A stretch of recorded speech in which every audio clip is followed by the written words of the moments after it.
안녕하세요. 오감만족 김다영입니다.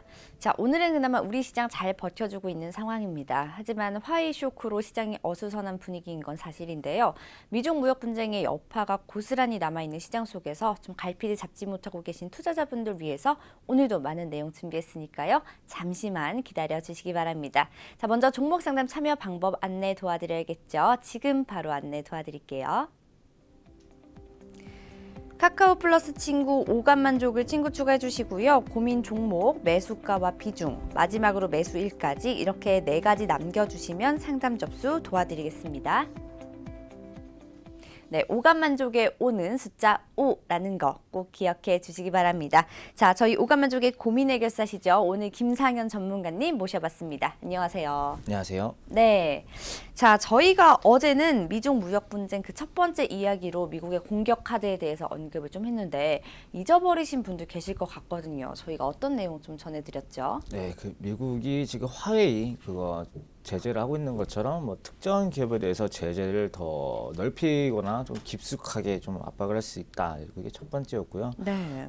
두 번째는 이제 자금줄을 좀 끊어버리면서 위안화를 초약세 전략으로 나오면서 오히려 위안화가 못 버티게끔 가는 방향 이 두 가지 그다음에 네. 이 두 가지가 이제 우리나라에 미치는 영향까지 좀 설명을 드렸고요. 네. 오늘은 중국에 대해서 좀 말씀 좀 드릴까 합니다. 네. 그렇다면 미국이 뭐 이렇게 했을 때 중국의 공격 카드는 뭘지도 조금 궁금해져요. 방어일지 공격일지도 걱정이 되거든요.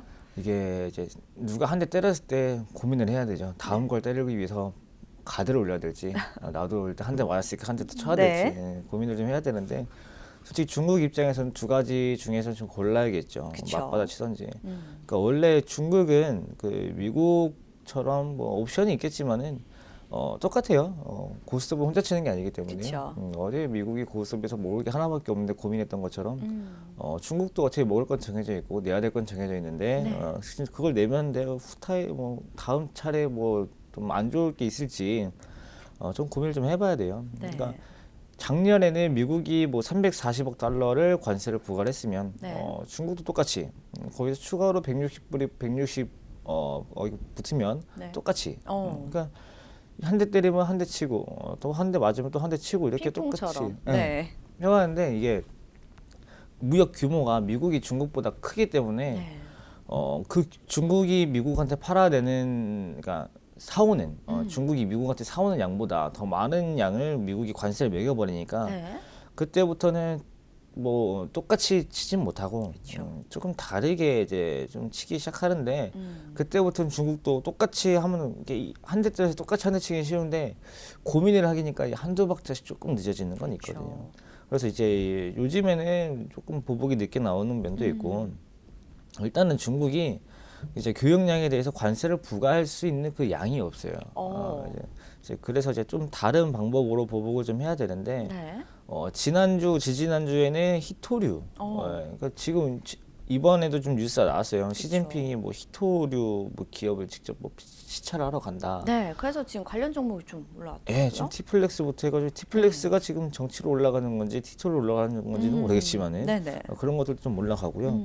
그러니까 히토류를 미국에는 팔지 않겠다. 뭐 이런 식으로 가는데 그러면은 뭐 히토류 관련 그 단가가 좀 싸지니까 좋은 점이 있겠죠. 일단은 뭐 중국은 이번에 지금 공격 옵션이 뭐 제 상상의 나래가 아니고 네. 실제로 사람들이 이렇게 할 수 있지 않겠느냐. 심지어 중국 언론에도 나왔었던 이제 그런 것들을 좀 설명을 드릴 건데요. 네. 제일 많이 나왔던 얘기가 미국의 국채를 뭐 매도를 할 것이다. 근데 실제로 중국 내에서도 검토를 했다. 뭐 이런 소문이 있었는데 네. 이게 중국 언론까지 나왔어요. 오. 중국 언론에서도 미국 국채 매도에 대해서 검토를 하고 있다 이런 식으로 그럼 나왔었는데 거의 기정사실화 아닌가요? 중국은 공산주의고 다 통제된 언론이기 때문에 그냥 기자의 개인 상상은 못 썼을 그쵸. 거고 무슨 건덕지가 있었으니까 썼었을 텐데요. 일단은 그냥 검토만 하고 지나가지 않았을까라는 가능성이 좀 제일 커요. 그러니까 중국이 미국의 국채를 뭐 1조 달러씩 매도를 한다. 네. 근데 그 1조 달러를 또 타격을 줄 때 조금씩 팔아서 무슨 타격을 주겠습니까? 팔려면 한 번에 팔아야죠. 네. 팔려면 한 번에 팔아야 되는데 이렇게 팔 경우에는 미국한테는 엄청난 부담이 될 것이다. 그러니까 이게 무슨 뜻이냐면요. 제가 이제 누구한테 1억을 빌려주고 나서 왜 한 달에 100만 원씩만 갚아 이런 식으로 하면 되는데 갑자기 기분 안 좋다고 야 너 이번 달에 1억 다 갚아. 그럼 이 타격이 친구는 크죠. 좀 타격이 크죠. 네. 이런 건데요. 그러니까 반대로 이거를 중간에서 누가 이걸 사가면은 괜찮거든요. 네네. 내가 1억 갚아라고 했을 때 다른 친구가 야 차라리 그거 내가 1억 걔한테 줄 테니까 너가 나한테 매달 100만 원씩 갚아 이런 식으로 해주면은 감사하죠. 그렇죠. 그러니까 이렇게 될까봐. 그러니까 미국의 채권이 그러니까 그 채권 가격부터 좀 설명을 드릴게요. 네네. 채권 그러니까 누군가가 물건을 많이 팔면은 그 물건 가격은 내려가게 되어 있어요. 그렇죠. 또 채권의 가격이 내려가면은 금리는 올라가거든요. 이게 무슨 원리냐 그러면은 네. 만약에 같은 빚이 그러니까 내가 누군가한테 돈을 빌릴 때 네. 이 채권 자체가 비싸면은 굳이 많은 이자를 주지 않아도 만약에 1억짜리 채권이라고 했을 때 이거를 1억 500만 원, 뭐 1억 1000만 원 이런 네. 가격에 팔았어 이렇게 했다 그러면은 이자를 굳이 많이 안 줘도 그쵸. 괜찮죠. 근데 만약에 1억짜리를 9천만 원에 팔았다 했을 경우에는 이자를 좀 많이 쳐줘야 돼요. 그렇죠. 안 그러면은 그거 안 사가거든요. 그러니까 이런 식으로 되는 건데, 그러니까 1조 달러를 누가 한 번에 판다. 그러면은 채권 미국 국채 가격은 낮아질 거고 금리가 폭등한다. 네. 그러면은 미국은 뭐 엄청난 뭐 타격이 될 것이다라고 하는데 한 가지 잘못 생각한 게 있죠. 아까 어떤 제가 점일까요? 말씀드렸던 네. 누군가가 사갈 수 있다는 거. 음. 그러니까 미국의 그렇네요. 재무부 채권, 그러니까 재무성 채권이 네. 뭐 T빌, T노트, 뭐 TN, TB, T빌 이렇게 있는데 네. 그러니까 전 세계에서 가장 안전한 금융 상품이에요. 음. 미국의 재무성. 왜냐면 미국 망할 일이 좀 있을까요? 거의 없겠죠. 없어요. 그러니까 네. 미국이 망할 거 걱정하면 우리나라 걱정하는 게 낫고요. 네. 그러니까 전 세계에서 가장 안전한 자산인데, 그러니까 이게 과연 망할 채권인가라고 했을 때 절대 안 망할 것 같은 생각이 들기 때문에 누군가가 이거를 싼 가격에 팔기 시작하면 누군가는 싼 가격에 주워 담으려고 할 거란 말이죠. 그렇죠. 그러니까 하물며 우리나라의 작은 주식도 많이 떨어지면 저가에서 누군가 싸게 담아두는 사람이 있어요. 그러니까 하물며 이런 주식도 싸게 담아두는데 미국의 국채라고 안 담아둘까? 그럴 경우에는 생각보다 가격도 안 떨어지고 금리도 안 오르고 괜히 중국만 미국에 대한 영향력만 좀 잃어버리는 꼴이 되지 않을까? 네. 그런 것도 있고. 그러니까 이게 좀 경제학에서는 미국 재무성 채권의 그 금리를 무위험 이자율이다. 라고 하니까 네. 한글 그대로 위험이 없는 이자율. 그러니까 위험이 전혀 없을 때 내가 무조건 받을 수 있는 이자 퍼센테이지라고 해서 무위험 이자율이라고 하는데 네. 어찌됐든 이게 오르면요 전 세계적으로 금리가 다 올라요. 모든 금리는 무위험 플러스 위험에 대하기 때문에 일단은 앞에 있는 무위험이라는 것 자체가 올라가면은 그 뒤에 이렇게 고정이 되더라도 네. 총액은 뭐 올라가기 때문에 미국만 타격이 있는 게 아니라 전 세계적으로 마찬가지로 타격이 와요. 네. 그리고 실제로 내가 이거를 주식을 한 번에 한 호가에 뭐 100개, 100개, 50개밖에 없는 거를 한 번에 2,000개를 시장가로 때려버리면요. 주가가 많이 내려가서 내가 스스로 손실을 많이 보거든요. 그렇죠. 중국도 그런 마찬가지예요. 1조 달러를 누군가 한 번에 일시불로 사갈 사람은 없을 거란 말이죠. 네. 여러 사람이 모여서 여러 가격에서 모아가야 되는데 한 번에 팔 경우는 중국도 채권에 대한 자본 손실이 좀 커질 것이고 네.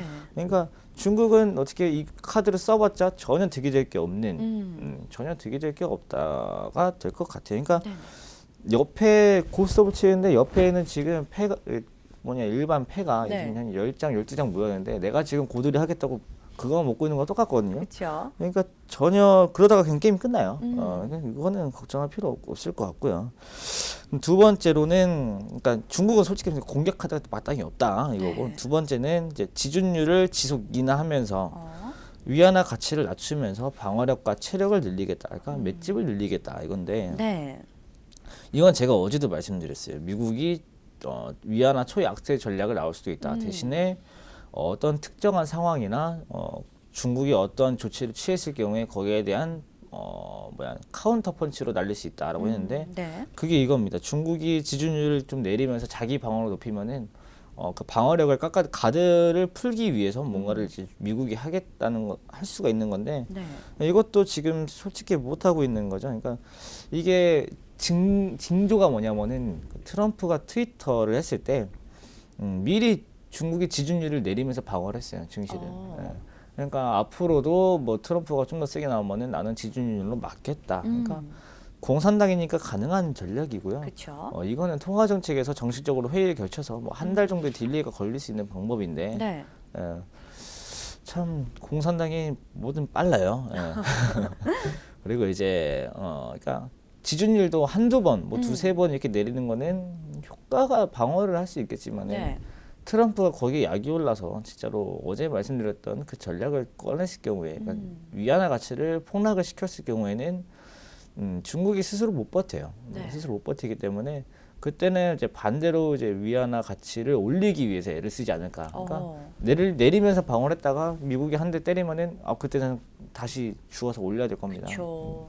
이런 전략이 있고 세 번째는 제가 봤을 때는 이게 가장 타당성이 좀 있어요. 네.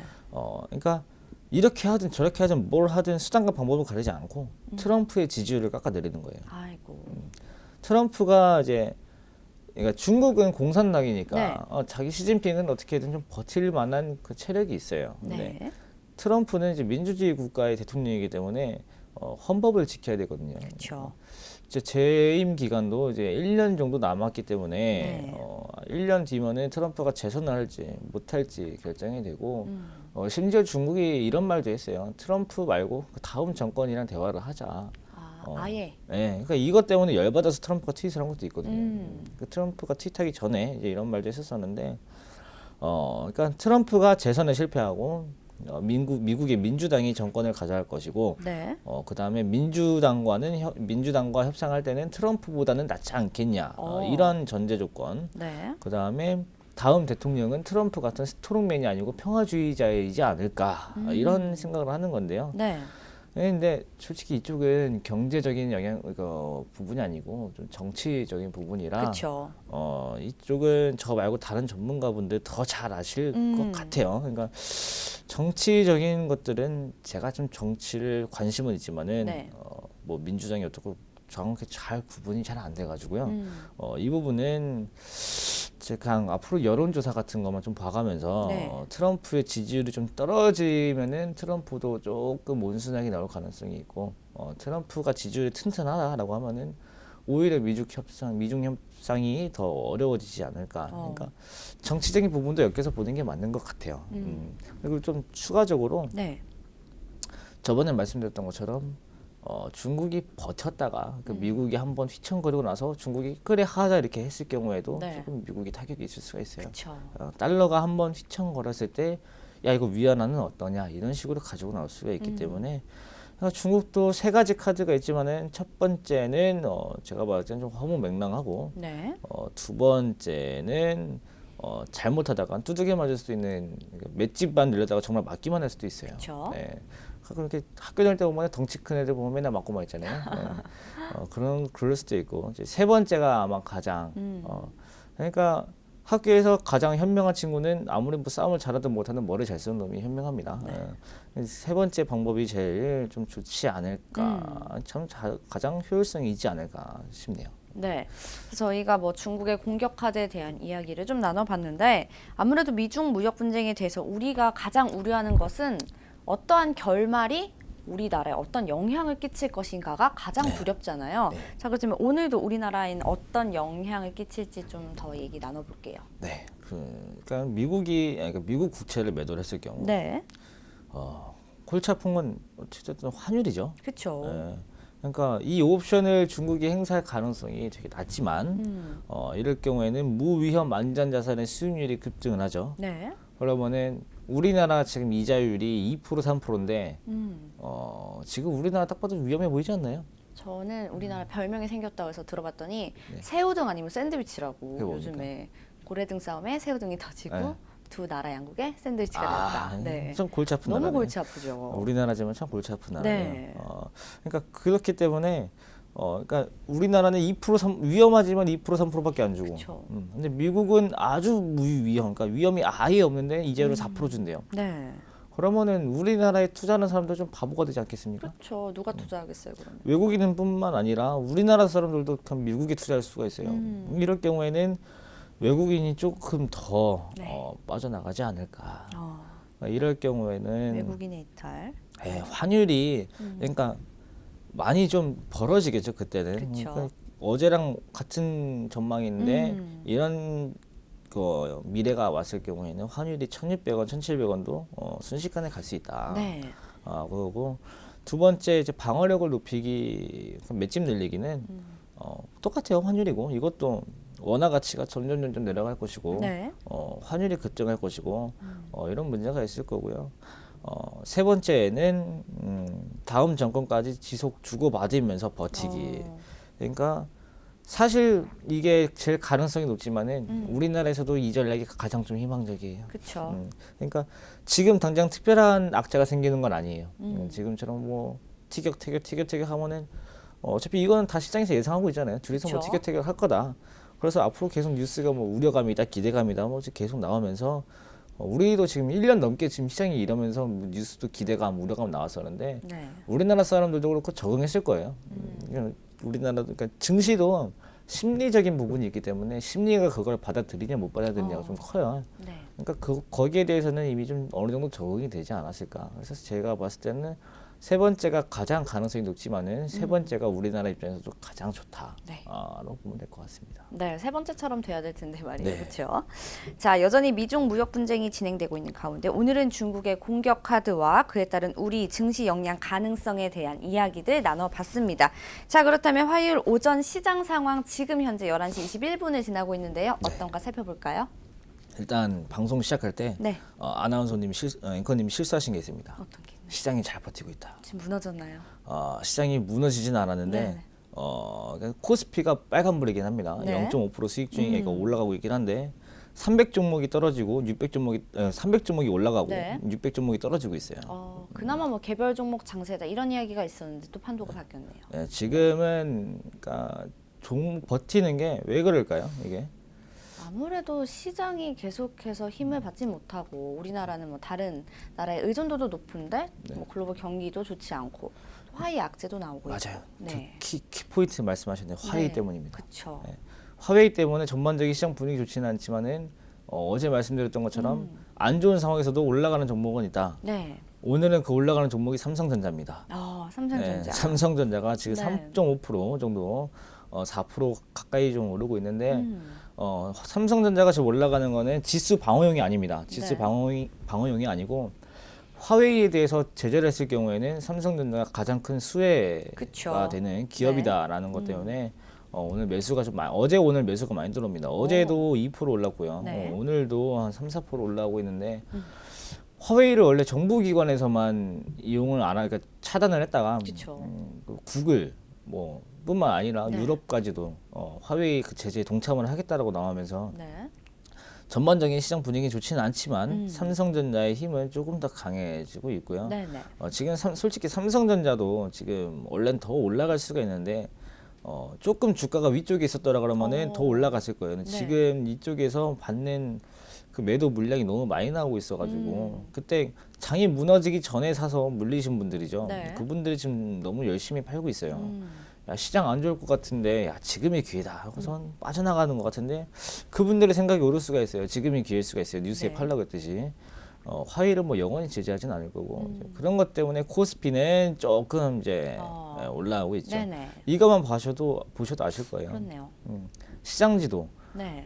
왼쪽이 빨갛고 오른쪽이 파랗죠. 그쵸. 그러니까 빨간 건 오르고 파란 건 떨어지고 있던데 네. 대체적으로 파란 네모가 많아요. 네. 네모는 파란색이 많은데 워낙 덩어리 큰 종목들이 지금 빨간색이어서 전체적으로 우리나라 시장도 빨간색인데 코스닥을 한번 보시면 아실 거예요. 네. 코스닥은 오히려 전체적으로 불그스름한데 네. 파란 색깔이 좀 진해요. 그쵸. 이제 그래서 마이너스 쪽에 가 있는 거죠. 그러니까 전체적인 종목 사이즈를 좀 나눠서 이렇게 보시는 것도 이제 도움이 좀 되실 것 같고요. 네. 코스피는 그러니까 종목을 다 떠나서 딱 지수만 봤을 때 간당간당하게 딱 버티고 있다. 네. 나쁘지는 않지만은 그냥 이것도 버티기만 하는 것 같고 이제 문제는 코스닥이 네. 지금 절벽에서 지금 발 뒤꿈치만 남겨두고 지금 간당간당 매달려 있어요. 네. 이 뒤꿈치가 언제 미끄러질지 모르겠는데 미끄러질지 아니면은 뒷걸음질 해가지고 살아날지 네. 이게 좀 걱정되는 부분이긴 한데요. 네.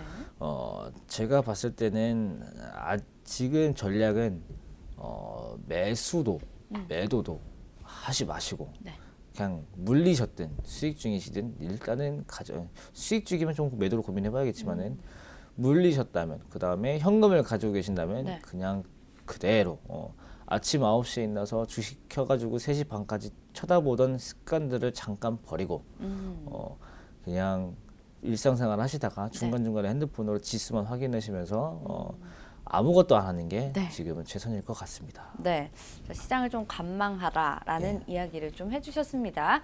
자, 바로 이어서 종목 상담 오늘도 진행해 보도록 하겠습니다. 첫 번째 종목은 오늘 어떤 종목 들어왔나요? 네, 그 알파홀딩스입니다. 네, 이 종목 비중과 매수가 매수일은요? 11,650원에 10% 사셨고 네. 2019년 3월 29일에 사셨네요.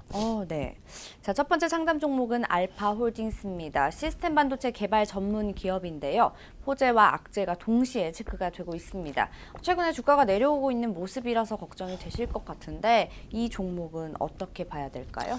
네, 이게 호재랑 악재가 동시에 있다라고 보기에는 뭔가 애매하긴 한데 네네. 그러니까 지금 종목 질문 주신 분이 질문에다가 호재와 악재가 동시에 있는데 매도감이 손절가를 알고 싶습니다. 네. 알고 싶습니다라고 질문 네. 주셨어요.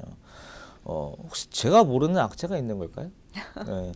제가 봤는데 네. 일단은 시가총액은 1,500억 정도.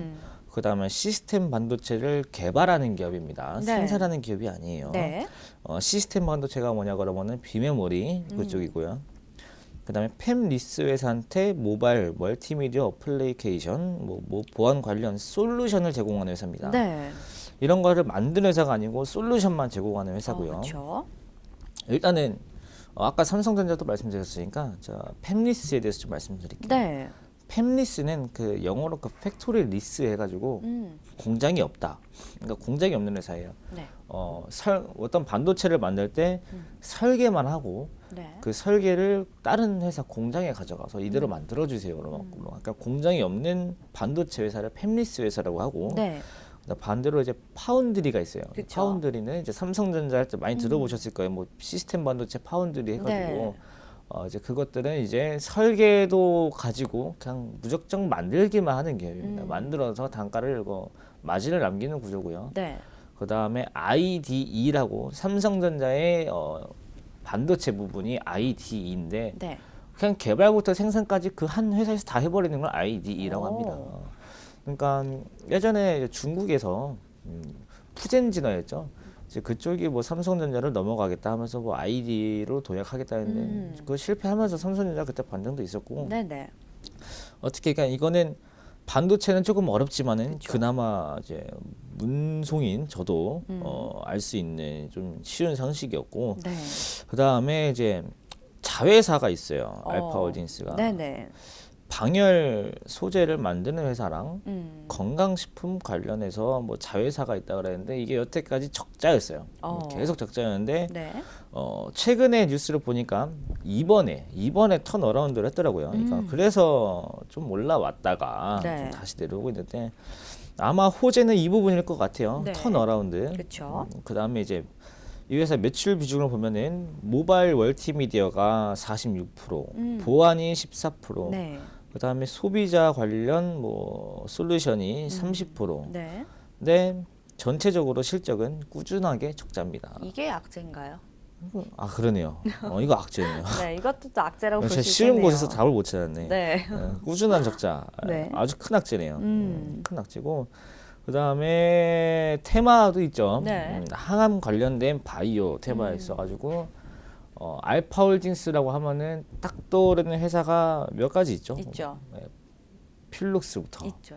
바이럴진, 네. 온코색 이렇게 있는데 이게 관계가 어떻게 되냐 그러면은 한 2년 동안 필룩스랑 바이럴진 지분 가지고 좀 싸웠어요.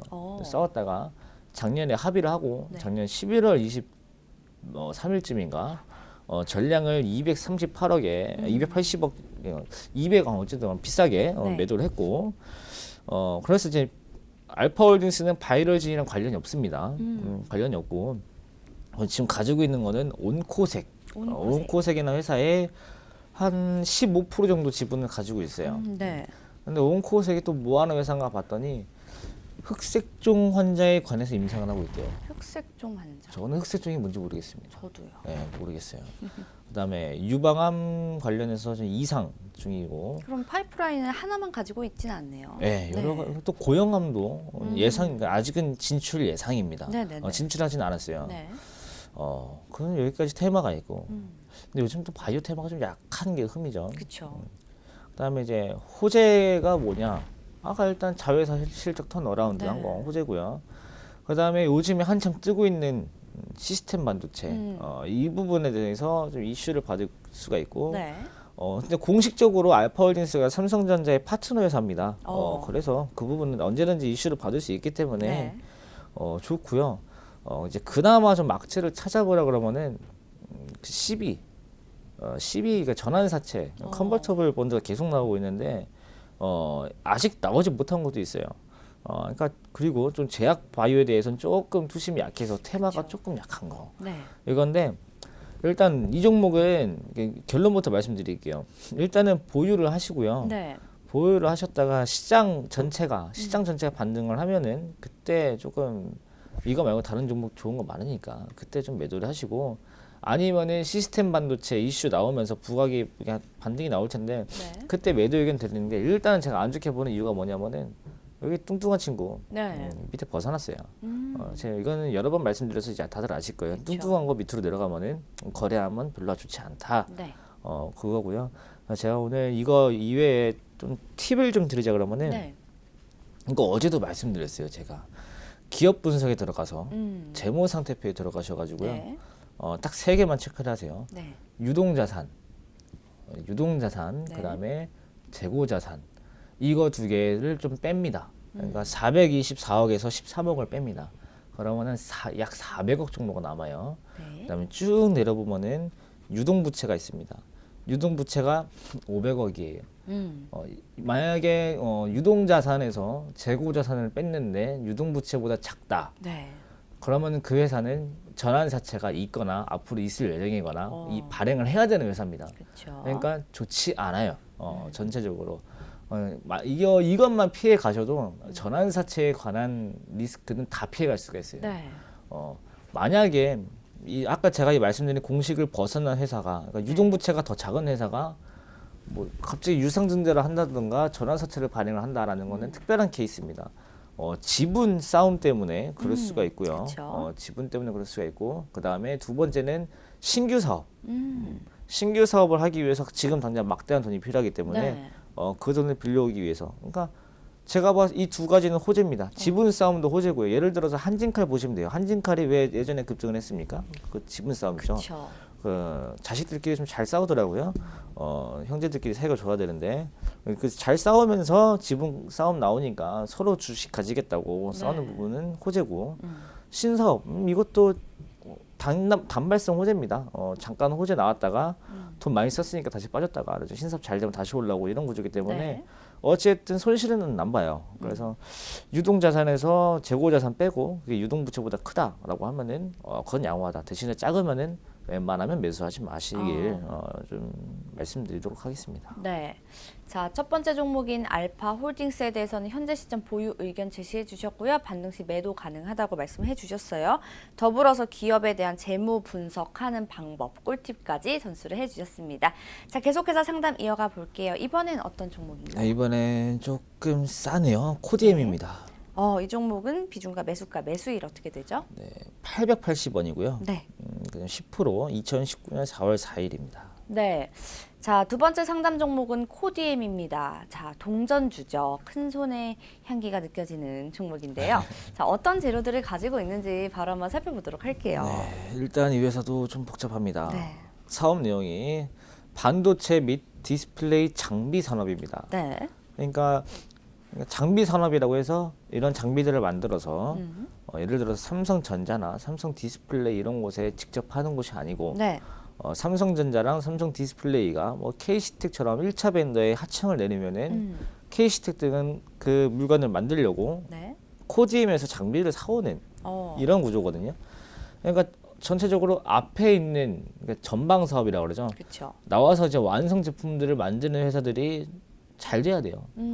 근데 지금 삼성전자, 삼성 디스플레이에 대해서 뭐 전망이 아주 밝진 않기 때문에 그쵸. 그러니까 먼 미래는 밝지만은 지금 당장 가까운 미래는 밝지가 않아요. 네. 그래서 조금 주가가 약화가 됐나라고 생각은 하고 싶습니다. 네. 생각은 하고 싶고요. 그 다음에 또 하는 내용이 이 친구도 바이오를 합니다. 그렇군요.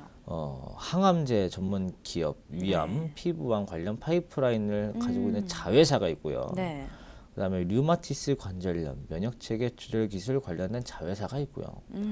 그다음에 대장암 부작용이 최소화를 시키는 뭐 그런 기술을 하는 자회사도 있고요. 네. 이제 이건 조금 독특한데요. 이 연어 사업도 합니다. 네. 뭔가요, 이게? 저도 보고서는 눈을 한번 비볐습니다. 네, 네. 연어. 연어 사업. 그 맞습니다. 저희가 먹는 그 생선 연어 맞고요. 네, 네. 그 네덜란드 연어 회사에서 오메가 3 제품을 뭐 만들어서 팔기도 하고 여기까지는 그럼 이거 보고서 조금 이해를 했습니다. 오메가 3 영양제 네. 이런 뭐 바이오에서 할 수 바이오, 있지, 할 수 네. 있지 했는데 갑자기 및 냉동 연어 판매합니다. 식품까지. 네, 냉동 연어를 판매합니다. 가지고 일단 이거 이따가 말씀드리고 네, 네. 호재부터 말씀드릴게요. 네. 호재는 일단 삼성의 지금 QD OLED 투자가 지금 결정이 될지 안 될지 지금 이슈가 좀 나오고 있기 때문에 이거 이슈 받으면 올라갈 겁니다. 대신에 좀 기도의 영역이라는 거. 삼성전자님 제발 투자 좀 해주세요. 이제 이런 기도의 영역으로 갈 수 있다는 거. 네. 그다음에 악재. 이게 악재일까요? 아까 제가 네. 반도체 있고요, 네. 바이오 있고요, 네. 연어 있다 그랬어요. 말할수록 웃기네.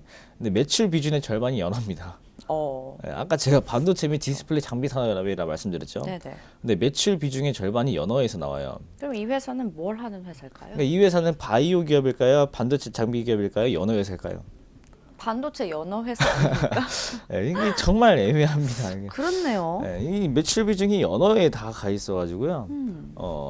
이게 제가 봤을 때 악재가 되지 않나. 어떤 그렇고요. 뚜렷하다고 소개할 수 있을 만한 그 사업 영역이 없는 거죠, 지금. 그러니까 연어 빼곤. 중간에 이제 다른 사람이 이제 물어보냐, 야 FST 뭐 하는 회사냐? 그러면 FST 비메모리 반도체 장비 회사야라고. 야 코딩 뭐 하는 회사야? 연어 회사야. 이렇게 가야 돼. 그렇게 되는 거죠, 이렇게 지금? 해야죠. 그러니까 업체를 바꿔서 신고를 해야 되지 않나? 식품으로 네네. 바꿔서 가야 되지 않나 싶은데 일단 기술적으로 볼게요. 동전주는 네. 솔직히 내용 다 동전주. 필요 없어요. 네. 동전주니까요. 그냥 바로 차트를 한번 보시면요. 차트 볼게요. 차트도 이렇게 제가 좋아하는 그림은 아니에요. 딱 보시면 뚱뚱한 친구가 앞에 좀 많아요. 앞에 네. 정말 좀 심하게 뚱뚱한데 그 뒤로 주가가 아주 잘 내려가요. 네. 정말 좋지 않은데 저 같으면 건드리지 않을 것 같은데 네. 일단 이 종목에 또 다른 호재가 있어요. 호재라는 건 동전주라는 거. 언제 누군가 사서 끌어올려도 그러니까 이게 꼭 동전주가 다 그렇진 않지만은 네. 이런 종목들은 그러니까 종목 자체가 좀 작아서 그렇죠. 좀 작은 종목들 위에는 그 우두머리 형님이 좀 계실 수가 있어요. 그 형님이 좀 지속적으로 매수를 좀 해오시는 것 같은데 네.